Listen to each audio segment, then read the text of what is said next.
Assalamualaikum warahmatullahi wabarakatuh. Berikut tugas membaca data instrumen NMR di jurnal internasional. Sebelumnya, perkenalkan nama saya Fadila Sahara dengan NIM 200204002. Jurnal yang saya ambil ialah tentang analisis JUS D5 berbasis NMR menggunakan metabolomik tidak bertarget ditambah dengan pendekatan bersarang dan kuantitatif. Ini merupakan jurnal Analytical Chemistry yang diterbitkan pada tahun 2020 dan merupakan jurnal Q1 dengan H-index 343. Pendahuluan, JUS D5 adalah campuran kompleks dari senyawa yang beragam secara struktural yang muncul dalam berbagai konsentrasi. Nah, komposisinya yang beragam menjadikan JUS D5 sebagai sistem yang sangat baik untuk menilai potensi metode analitik untuk analisis bertarget dan tidak bertarget.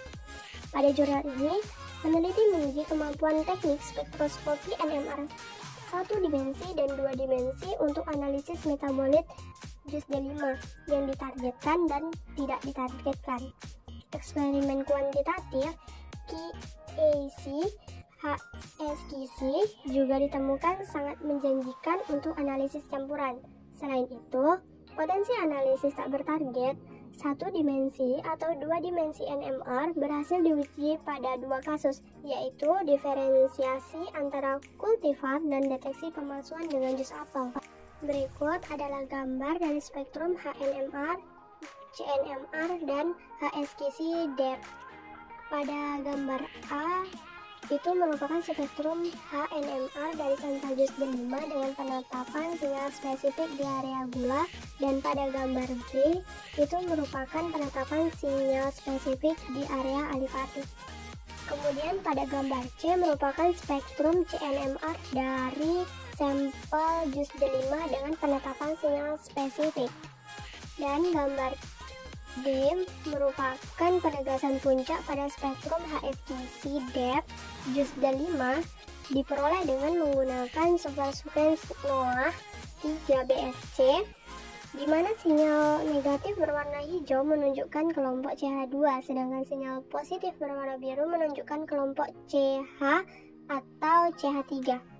Dan ditemukan senyawa utama dan gugus fungsi yang dapat diidentifikasi dengan NMR ialah gula termasuk glukosa dan fruktosa, asam organik seperti asam sitrat, asam malat, dan asam suksinat. Kemudian ada asam amino seperti GABA, L-alanin, dan L-glutamin. Kemudian trigonelin dan polifenol atau antosianin. Nah, senyawa ini sangat penting untuk kualitas dan keaslian dari JUS D5. Berikut tabel yang merangkum senyawa individu yang dapat ditentukan dengan spektroskopi NMR bersama dengan diagnostik sinyal yang dapat digunakan untuk kuantifikasi.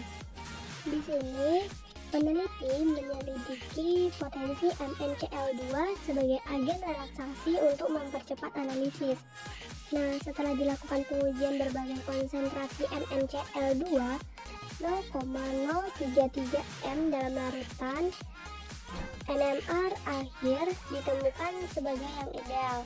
Konsentrasi yang lebih besar dapat menyebabkan variasi dramatis dalam pergeseran kimia dan perluasan sinyal.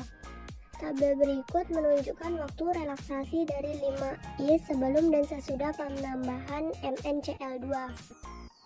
Penambahan MnCl2 menyebabkan penurunan yang signifikan dalam T1 dari Ma, namun penundaan sekitar 12 detik masih diperlukan, sehingga DMA dan PHP dipilih sebagai is yang paling menjanjikan. Akhirnya, tidak ada perbedaan yang signifikan dalam kuantifikasi dengan dan tanpa penambahan MnCl2.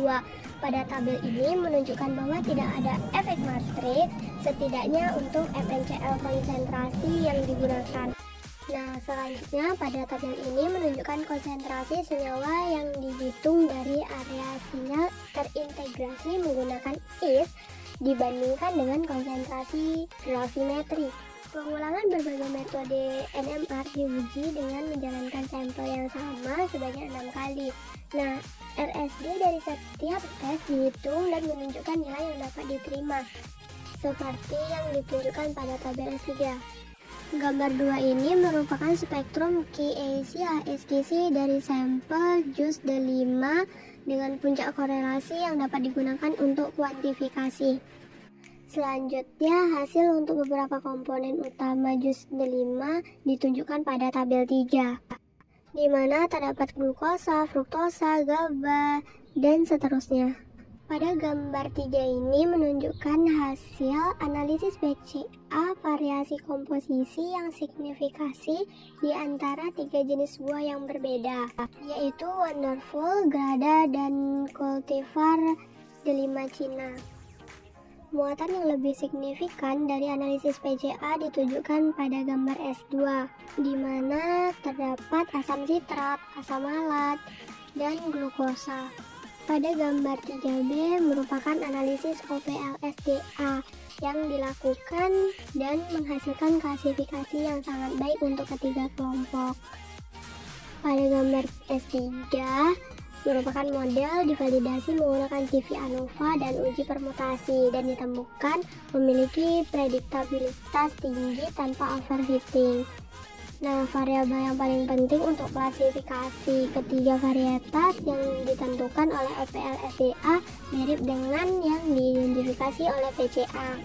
Selanjutnya, gambar S4 menunjukkan variabel kepentingan dalam plot proyeksi VIP yang diperoleh dari analisis OPLSDA menggunakan nilai cutoff 1. Nah, pemalsuan jus D5 dengan jus lain diperkirakan karena harganya yang lebih tinggi dan produksinya yang terbatas.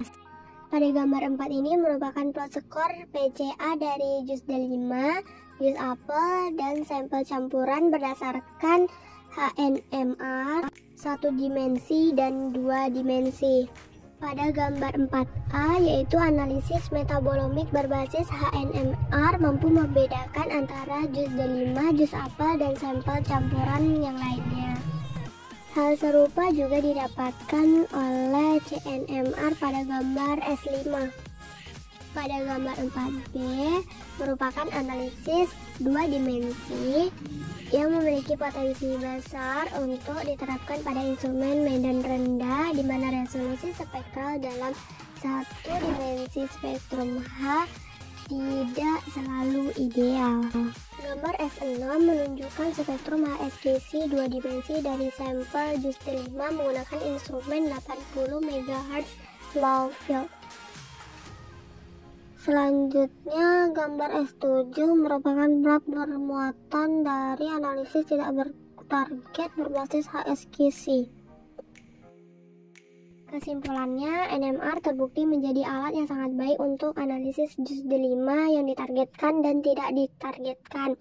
Analisis tanpa target berbasis NMR memungkinkan klasifikasi jus D5 menurut varietas dan memungkinkan deteksi pemalsuan dengan jus apel. Metabolomik berbasis HSQC 2 dimensi menghasilkan data dengan kekuatan pemisahan yang serupa dengan pendekatan NMR 1 dimensi.